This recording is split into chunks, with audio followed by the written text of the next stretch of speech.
Kemenangan yang sulit, sepanjang sejarah, umat Islam telah merasakan pahit getirnya keganasan bangsa Turk. Bangsa Mongol pernah menyerbu negeri-negeri kaum muslimin di Asia Tengah dan Asia Barat hingga mencapai Baghdad dan meruntuhkan Khilafah Abbasiyah, membunuh penduduk sipil, membumi hanguskan seluruh bangunan, dan meninggalkan negeri-negeri tersebut bak kota mati yang sunyi, hancur, dan penuh dengan bangkai manusia yang menyebarkan bau busuk dan wabah penyakit. Bangsa Rusia dengan rezim komunisnya pernah menjajah negeri-negeri Muslim Turkistan Barat, Turkmenia, Kirgistan, Uzbekistan, Tajikistan, dan Kazakhstan, negeri-negeri Kaukasus, Georgia, Albania, Azerbaijan, Chechnya, dan Khurasan, Afghanistan. Bangsa Cina dengan rezim komunisnya juga menganeksasi Turkistan Timur dan menjadikannya sebagai sebuah provinsi dengan nama baru Xinjiang. Selama puluhan tahun kebengisan bangsa-bangsa Turk ini telah meninggalkan kenangan buruk dalam memori kehidupan umat Islam. Di akhir zaman, bangsa Turk kembali mengincar sebuah negeri penting kaum muslimin yang berada di tepi sungai Dajlah, bernama Bashrah, Baghdad. Pada masa itu Bashrah merupakan sebuah negeri umat Islam yang sangat strategis. Rasulullah sendiri menjelaskan bahwa Bashrah pada saat itu akan menjadi salah satu negeri tujuan hijrah kaum muslimin. Umat Islam yang mendiaminya juga semakin hari semakin bertambah. Aliran sungai Dajlah yang membawa muatan lumpur yang subur memang sangat baik untuk mengembangkan pertanian.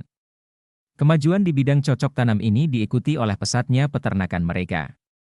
Sehingga, sebagaimana yang digambarkan oleh Rasulullah, kehidupan kaum muslimin pada saat itu bertumpu pada pertanian dan peternakan.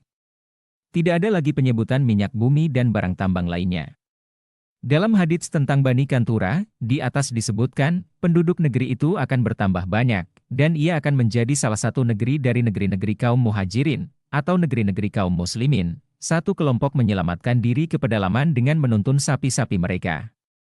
Merekalah kelompok yang akan binasa. Sebuah daerah yang dinamakan Basrah, jumlah mereka akan bertambah banyak, demikian pula kebun kurma mereka, dalam menghadapi musuh yang sangat kuat dengan serangan mendadak seperti itu, umat Islam akan terpecah menjadi 3 golongan. Pertama, golongan yang lebih mengutamakan keselamatan nyawa, keluarga, dan harta kekayaannya atas keselamatan agama. Mereka akan melarikan diri ke pedalaman dengan membawa seluruh harta kekayaan yang mampu mereka bawa, utamanya hewan ternak. Mereka justru akan menemui kebinasaan di daerah-daerah pedalaman. Kedua, golongan hipokrit munafik yang membeo kepada pihak yang berada di atas angin.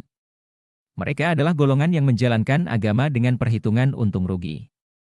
Di satu sisi mereka melihat perjuangan membela Islam dan kaum muslimin akan membawa resiko bagi nyawa, harta, dan keluarga. Di sisi lain, bergabung dengan barisan Bani Kantura merupakan jalan pintas untuk meraih keselamatan dan keuntungan. Mereka pun akhirnya menanggalkan keislaman mereka, memilih kekafiran, meminta jaminan keamanan kepada musuh, dan bergabung dalam barisannya. Ketiga, golongan pejuang yang rela mempersembahkan harta dan nyawa mereka demi tegaknya panji Islam dan selamatnya anak keturunan kaum muslimin. Kedatangan musuh yang sangat tiba-tiba dengan kekuatan dahsyat, ditambah dengan kabur dan murtadnya 2/3 umat Islam tidak akan menyiutkan nyali golongan ketiga ini. Justru mereka meyakininya sebagai kebenaran janji Allah dan Rasul-Nya. Mereka menempatkan seluruh anak istri di belakang punggung mereka. Mereka bertempur dengan gigih berani, menahan laju, gempuran pasukan Bani Kantura. Di antara mereka akan banyak yang gugur sebagai syuhada. Dengan izin Allah, kaum muslimin yang tersisa akan mampu meraih kemenangan dan menghancurkan musuh. Allah Ta'ala berfirman, dan ketika orang-orang yang beriman melihat golongan-golongan yang bersekutu itu, mereka berkata, inilah yang dijanjikan Allah dan Rasul-Nya kepada kita. Dan, benarlah Allah dan Rasul-Nya. Maka hal demikian itu, serangan golongan-golongan yang bersekutu, semakin menambah keimanan dan keislaman mereka. Al-Ahzab 33:22. Menurut Abdullah bin Abbas, Qatadah, Al-Bagawi, dan Ibnu Katsir, bahwa yang dimaksud dengan janji Allah dan Rasul-Nya dalam ayat ini adalah ujian dan cobaan yang akan berakhir dengan datangnya kemenangan dari sisi Allah. Sebagaimana disebutkan dalam firman Allah, ataukah kalian mengira bahwa kalian akan masuk surga, padahal belum datang kepada kalian cobaan sebagaimana yang dialami oleh orang-orang terdahulu sebelum kalian? Mereka ditimpa kemelaratan, penderitaan, dan digoncang sedemikian kuatnya, Sehingga Rasul dan orang-orang yang beriman bersamanya mengatakan, kapankah datangnya pertolongan Allah? Ingatlah, sesungguhnya pertolongan Allah itu dekat. Al-Baqarah 214. Bilakah hal ini terjadi, Imam Ali Muda Al-Qari berpendapat bahwa penyerbuan Bani Kantura ke Basrah ini sudah terjadi pada bulan Safar 656 yaitu saat penyerbuan tentara Mongol ke Baghdad.